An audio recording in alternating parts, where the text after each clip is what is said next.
अगर हमारा मन डिस्टर्ब है, परेशान है, तो वो किसी से कोई रिश्ता निभा ही नहीं सकता। रिश्ता तो मन ही निभाता है। मुझे आज भी याद है कि जब हमने पहली बार सेवा केंद्र में पांव रखा था, पूरे देहभान में, देह अभिमान में, स्वयं को केवल शरीर समझते थे। शरीर समझकर अंदर आए। सेवा केंद्र के अंदर बहुत शांति थी। ऐसी शांति पहले कहीं भी अनुभव नहीं की गई थी। हम बहुत जगह गए थे, ऐसी बात नहीं है। कहीं भी किसी भी स्थान पर वो पीस हमने नहीं अनुभव की थी। अच्छा लगा। अंदर गए, दीदी जी से बात हुई और कहा कि मुझे मेडिटेशन सीखना है।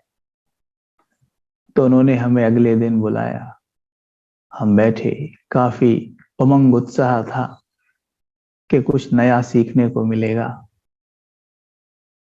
वैसे तो मैं थोड़े बहुत प्राणायाम वगैरह किया करता था, थोड़ा बहुत ध्यान वगैरह किया करता था, लेकिन वो भी फेल होने लगे थे। मन में ढेरों प्रश्न उठने लगे थे कि मैं हूं कौन, ये जीवन क्या है, क्या यही जीवन है कि हम सवेरे जागते हैं, नहाते धोते खाते हैं, काम पे निकल जाते हैं, वहां से वापस लौटते हैं, फिर भोजन करते हैं, सो जाते हैं, फिर उठते हैं, फिर वही काम करते हैं। क्या सचमुच यही जीवन है? घंटों ट्रैफिक में खड़े रहते हैं, एक दूसरे की चुगली गपशप करते रहते हैं, एक दो की टांगे खींचते रहते हैं, एक दो से ईर्ष्या करते रहते हैं।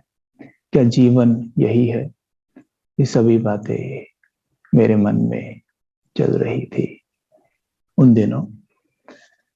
अंदर जब गए तो जब पहली बात सुनने को मिली कि आप ये देह नहीं हो, आप ये शरीर नहीं हो, आप इस शरीर को चलाने वाली एक शक्ति हो, आप एक आत्मा हो। सुन के बहुत अच्छा लगा था। यकीन मानिए, आत्मा के गुण शक्तियां सब पता चली। बहुत खुशी हुई कि मैं ये नहीं हूं, मैं ये हूं ही नहीं, मैं इसे चलाने वाली एक शक्ति हूं। और आज तक मुझे पता ही नहीं था कि मैं एक शक्ति हूं। मैं खुद ही एक शक्ति हूं और चारों तरफ शक्ति खोज रहा हूं। मैं खुद ही प्रेम हूं, प्रेम तलाश रहा हूं। खुद ही शांति हूं और शांति तलाश रहा हूं। बहुत खुशी हुई ये जानकर कि मैं एक आत्मा हूं। मैं वो हूं जब मां के गर्भ में 2 से 3 महीने का ये शरीर जब तैयार हो जाता है, तब मैं इसमें आके बैठती हूं। मैं वो शक्ति हूं। जब कहते हैं डॉक्टर प्राण आ गए, सोचिए, जानने को मिला कि मैं एक आत्मा हूं। आज दिन तक ये कहता आया था, मेरा मन मेरी सुनता नहीं है, मेरा मन मेरे कंट्रोल में नहीं रहता, मेरा मन बहुत भटकता है। कहता था मेरा मन, लेकिन जब उसे मेरा कहता था तो स्वयं को क्या समझ के मैं मेरा कहता था? शरीर। चेक कर सकते हैं अभी इसी वक्त आप हम ज्ञान में काफी समय से हैं, हमें अभी अभी ज्ञान मिला है या मिला नहीं है, हम चेक कर सकते हैं। अगर ये प्रैक्टिस हर क्षण ना की जाए, भले हम ज्ञान में कितने भी हो, पर ज्ञान हम में रह नहीं पाता, निकलता रहता है, क्योंकि वायुमंडल ऐसा है ना। तो चेक करें एक बार। हम जब कहते हैं मेरा मन, तो स्वयं को आत्मा समझ के कहते हैं मेरा मन, या स्वयं को शरीर समझ के कहते हैं मेरा मन? अज्ञान काल में तो मुझे कंफर्म है कि 100% हम तो स्वयं को शरीर समझकर ही कहते थे कि मेरा मन मेरी सुनता नहीं है। इससे यह सिद्ध होता है कि मैंने मन को शरीर का बना दिया था, यानी मैंने मन की मां शरीर को बना दिया। तो मन मेरी सुनता कैसे? मैंने रिलेशन जोड़ा यहां मन का शरीर से, और उसमें भी मन को पीछे रखा, शरीर को पहले रखा। यानी मेरे हिसाब से तन बड़ा है, मन छोटा है, जबकि स्पिरिचुअलिटी टीचेस अस के मन बड़ा है, तन छोटा है। मन ने तन का निर्माण किया है। जैसे आपके संकल्प होते हैं, वैसे आपका तन की रचना होती जाती है। आप बहुत नेगेटिव सोचिए, आपके चेहरा साफ दिखाई देगा कि नेगेटिविटी से भरा पड़ा है। बहुत दिनों तक नेगेटिव सोचिए, चेहरा ऐसे लगेगा इविल बन गया हो। बहुत डिवाइन थॉट्स क्रिएट करिए, चेहरे पे डिविनिटी झलकेगी। नए नक्श सब सेवा करेंगे, सबको शांति का दान देंगे। तो उस वक्त तो मैंने तन को बड़ा किया और मन को छोटा, तन को मालिक, मन को बच्चा, और खुद को तन समझ कह रहा हूं मन मेरी सुनता नहीं। तो मन सुनता कैसे? मन कहता तू होता कौन है मुझे चलाने वाला, मैंने ही तो तुझे बनाया है। तो इसलिए मन कभी कंट्रोल में रहा ही नहीं। लेकिन जब जाना कि मैं एक आत्मा हूं, ये पंच तत्वों की मिट्टी मैं नहीं हूं, मैं इसे चलाने वाली एक दिव्य शक्ति हूं जो मस्तक के मध्य बैठी होती है।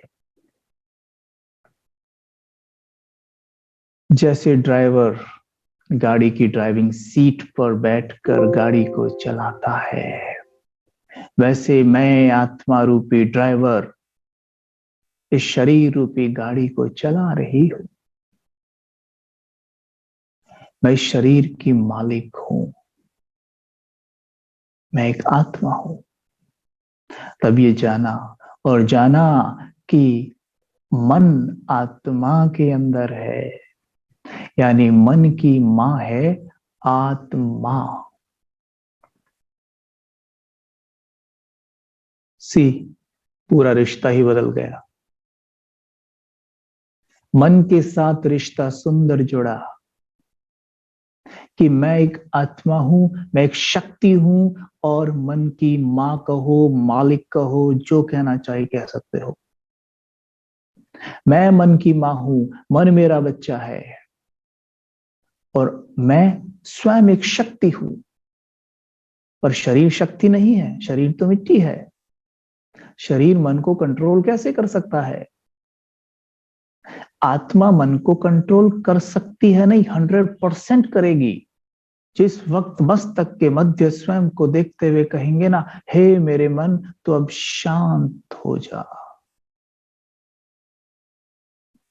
उसी क्षण अनुभव होगा मन शांत हो गया है। हे मेरे मन, तुम सर्व शक्तियों से भरपूर हो, तुम प्रेम से भरे हुए हो, तुम मेरी संतान हो, और मैं आत्मा ज्ञान, पवित्रता, सुख, शांति, प्रेम, आनंद, शक्ति से भरी हुई हूं। ये है मुझ मां का दूध अपने बच्चे के लिए। तो बच्चा तो खुश हो जाएगा ना। बच्चे को खिलौने चाहिए, लेकिन खिलौनों से पहले चाहिए दूध, मिल्क। अगर मिल्क उसे नहीं मिलेगा तो वो कमजोर हो जाएगा और वो खिलौनों से भी खेल नहीं पाएगा।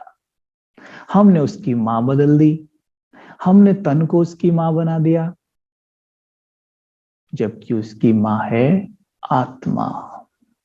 अब ये तन रूपी मां तो उसे केवल खिलौने ही दे सकती है, क्योंकि इसके पास ज्ञान, शक्ति, प्रेम रूपी मिल्क नहीं है। तो इसलिए मन कमजोर होता गया, परेशान होता गया, दुखी होता गया, हर दिन गिरते ही चले आए। जो भी कर्म कांड, पूजा पाठ कुछ भी किया हो, योग ध्यान, फिर भी नीचे ही आते जा रहे हैं। WHO हैज डिक्लेयर्ड कि भारत डिप्रेशन में नंबर 1 है, जबकि भारत में भक्ति, पूजा अर्चना सबसे अधिक होती है।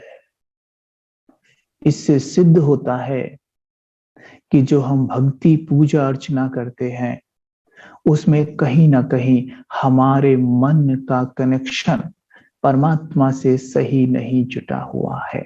और परमात्मा से तो बाद में जुटे, खुद से ही नहीं जुटा हुआ। साफ साफ कहा गया है, हे अर्जुन, तो स्वयं को आत्मा समझ और मन मना भव हो जा। स्वयं को पहले आत्मा समझे बिना हम कभी भी परमात्मा को याद कर ही नहीं सकते। जब स्वयं को बहन समझती हूं तो भाई याद आता है, पत्नी समझती हूं तो पति याद आता है, मैनेजर समझता हूं तो अपने एम्प्लॉइज याद आते होंगे। जब स्वयं को आत्मा समझूंगा तो अपने आप परमात्मा पिता याद आएंगे ही। ये लॉ है।